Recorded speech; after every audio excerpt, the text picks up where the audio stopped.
open up to Bulgaria.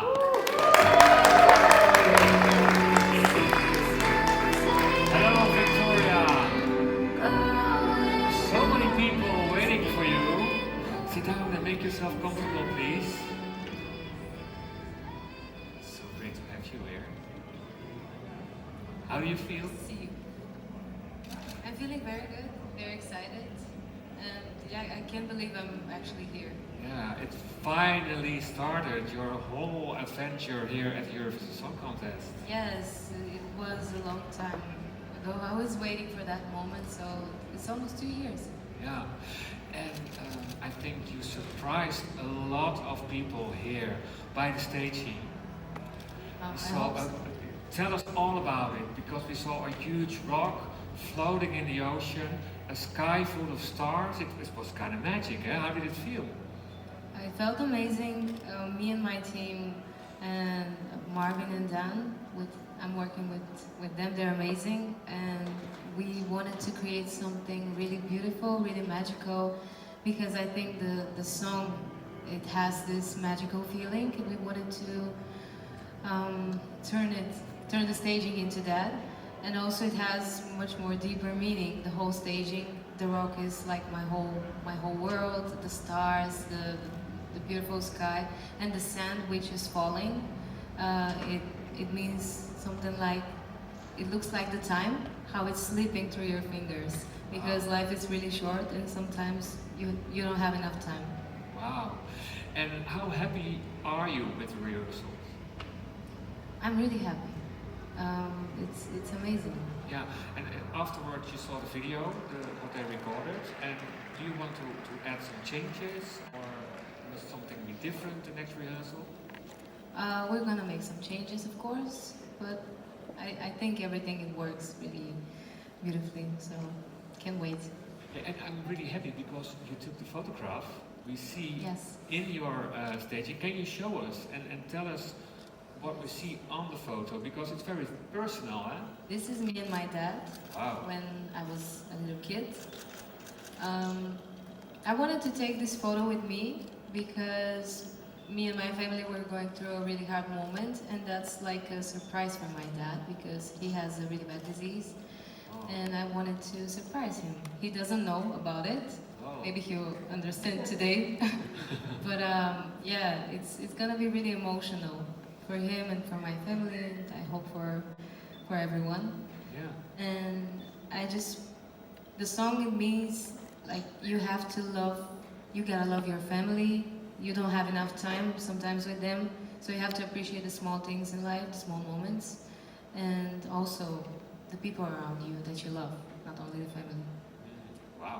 And how is it for you to make this so personal? It's hard. It's even harder when you're alone on the stage, Yeah. because you're just one person and you have to express all of the emotion and to touch people's hearts, which is, I think, really, really hard job, but I like hard job, so. Yeah.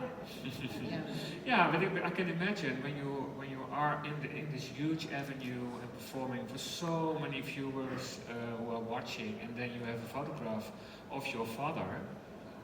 It's quite a moment, I think. It's quite a moment. It's very personal, and I think, like the song says, you're all worth saving, which is my favorite sentence from it, because we're all worth saving in this whole world, and we have to love each other to be more, yeah, calm and secure, kind of, to feel the love, not the pressure all the time. Beautiful, don't you think? Thank you. Yes. Victoria, we have lots of questions coming in from the people who are watching online. Let's start with it. Hi Victoria, Rory Gannon here from that Eurovision site in the UK. My question is, a lot of your music is very introspective. Do you find it easier to write about your personal experiences, or do you like to see it as a character? I write from both sides. Sometimes it's from personal stories, sometimes it's from other people's stories, but I like to have a story, an actual story in my songs, not to write just a song. for whatever. I like to have messages for people, to them to can relate to my songs. So many people are texting me that they can really relate to my music and it's helping them through hard times, which is really amazing for me. You like to inspire people. Yes, I hope so. Let's do another question from Daily, excuse me, from Daily Magazine Romania. Do you think, as a teenager, that growing up comes also with a sense of artistic responsibility? Of course. I've grown up a lot the last year, and I feel that I'm really responsible as a musician what I'm delivering to the audience. And I think that's really important because you have to have the right message, right message for people, to tell them real stories and mostly about life, because most of the artists are writing about the happy side of life, the luxury side, kind of. I like to write about the dark side because we live in dark times. Yeah. Because I think it's more real, it's more true. People are like, oh, she's like me, she's feeling like me. We all have our struggles. Of course, we all have ups and downs. But for me personally, it's more interesting to write about the dark side, but with a hopeful ending. Great.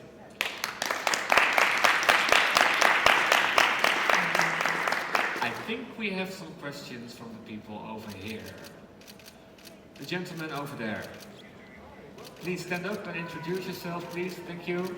Hey Victoria, I'm Steve from Radio 1 in the UK. You've waited nearly 2 years to get here. How did you feel when you first stepped on the stage, finally, today? I got tears in my eyes, to be honest. I was like, whoa, this is happening. I've waited for that moment, as you said, for almost 2 years, and it's amazing that I'm here, and I'm really thankful and happy. So, yeah, thank you. Another question? Gentleman over there in the corner. Hello, Victoria, it's JP from Radio International. I read about you, you are the official European ambassador of Earth Hour. Could you explain to us what you exactly did there as an ambassador? I was invited to be a part of it, and I think we have to be really responsible with what we are doing with our Earth, because I see how people are throwing their stuff all the time everywhere, which is not okay, and we have to care about our world, our Earth. That's why I was really happy they invited me there, and yeah, we have to appreciate it. Thank you. Did you see some of the other contestant rehearsals? I saw some of them. Yeah. Are there some specific ones you liked? Or? I like everything. In the previous interview I said music for me is not a competition because there are a lot of styles in the music and you can't compete with all of them because everyone is different. Everyone has its own style, its own point of view for the staging, for everything. So for me everything is amazing. That we're all here, that's amazing, and we're all winners for me. Yes, but it is a competition. It is. And there only can be one winner. Yes, but still, like we are here on that big stage, we're gonna grab that moment. That's already a win for me. Wow, great. What was your first Eurovision memory? Song or an artist? I was really impressed by Salvador Sobral. His music kind of inspired me to make my own music because I wanted to have these real instruments in my music and also at the same time to make it modern, which is hard sometimes. But yeah, I got really inspired by him. And besides Eurovision, which people are your musical inspirations? There are a lot. I really like, I don't know if he's really famous, but he's Moses. He has a really interesting music. I think he's from UK. Also, I like Phineas, Billie Eilish's brother. Billie Eilish, she's amazing. A lot. I don't know. They're really a lot, but they're not that famous. My playlists are with not that famous artists. Ah, I really like that kind of music. To not listen to very commercial music. okay. That's not my type of. Okay, let's do another question here from the people in Ahoy. My friend over there, he's a huge Eurovision fan. Go ahead. Hello. Hello, this is Alvaro from Eurovisionary. My question is, what is the greatest musical memory you would like to share with us?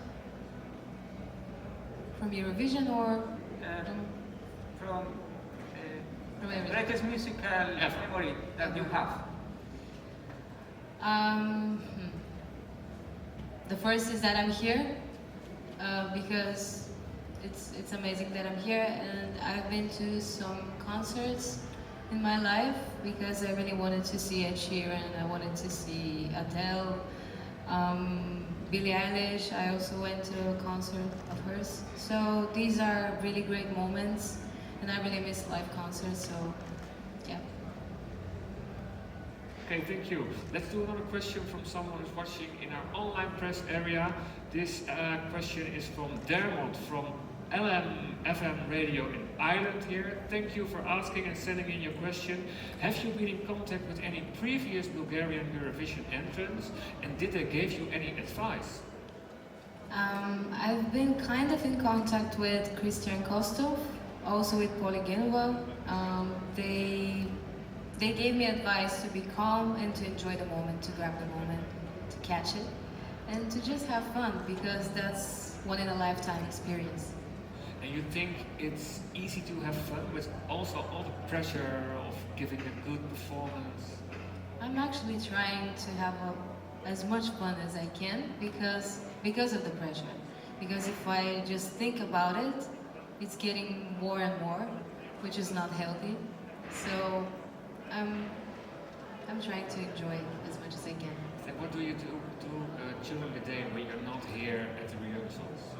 We're staying at the hotel most of the time, all of the time, and we just have fun there with my team. Okay, great. That's all we can do. We have to be responsible. Okay, we have time for one last question. Is there anyone here in this room who wanted to ask the lady over there, please? Hi, this is Corey from Song Festival Forum. You were one of the front runners last year. Did it make you, creating the song for this year, did it make it easier, or was it more harder for you to actually exceed those expectations? It was really hard at the beginning because I was comparing every song that I'm making with Tears Getting Sober, and that was a lot of pressure. But by the end of the year, the last year, 2020, I wanted to start over and to clear my mind, so that song came up. Growing Up is Getting Old. My team is there, the songwriters, so I'm really happy they came. Oliver, Helena, and Maya. So yeah, we made that song back in 2019, Growing Up is Getting Old, and we recreated it for Eurovision, and I'm really happy with the result. Thank you. Okay, Victoria, thank you very much. Now it's time to make some photographs in the corner over there. So you can go that way. Thank you very much, and we're looking forward to see you after your second rehearsal. Take care. Thank you so much. And